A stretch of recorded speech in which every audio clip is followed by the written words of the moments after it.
The first time I saw Harry Dean Stanton on screen was back in 1956 when he had a bit part in Alfred Hitchcock's The Wrong Man. The first time I really remember him making an impact was in Monty Hellman's Ride in the Whirlwind. That was 10 years later in 1966, and it would be almost 20 years later in 1984 that Stanton secured his first leading role in Wim Wenders' poetic, haunting Paris, Texas. Stanton died a couple of months ago at the age of 91, but he's left behind another starring role, the title character in Lucky, a minimalist portrait of a lonely old man.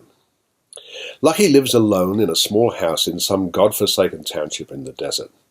He has his daily routine, and that includes smoking a pack of cigarettes, which Stanton did in real life, and drinking very milky coffee at the local diner.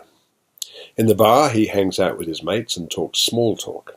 And on one occasion he encounters an ex-Marine played by Tom Skerritt and shares World War II memories with him. Lucky is the first film directed by the actor John Carroll Lynch, who usually plays bad guys in movies. He was the suspect in Zodiac, and he played LBJ in Jackie.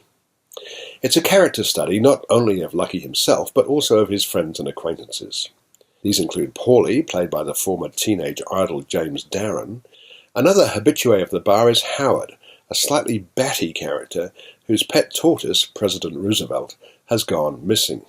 This character is most charmingly played by, of all people, the director David Lynch, who is no relation to the director of Lucky.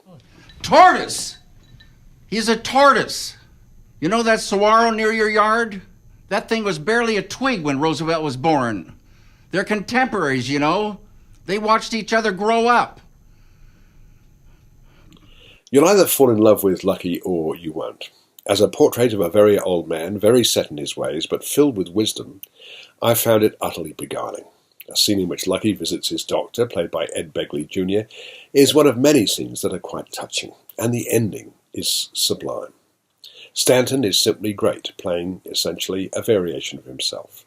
He gets to sing, and to play the film's theme, Red River Valley, on the harmonica. Nothing much happens in Lucky, but then everything happens, and it's a memorable swan song for a great character actor. I'm giving it 4 stars.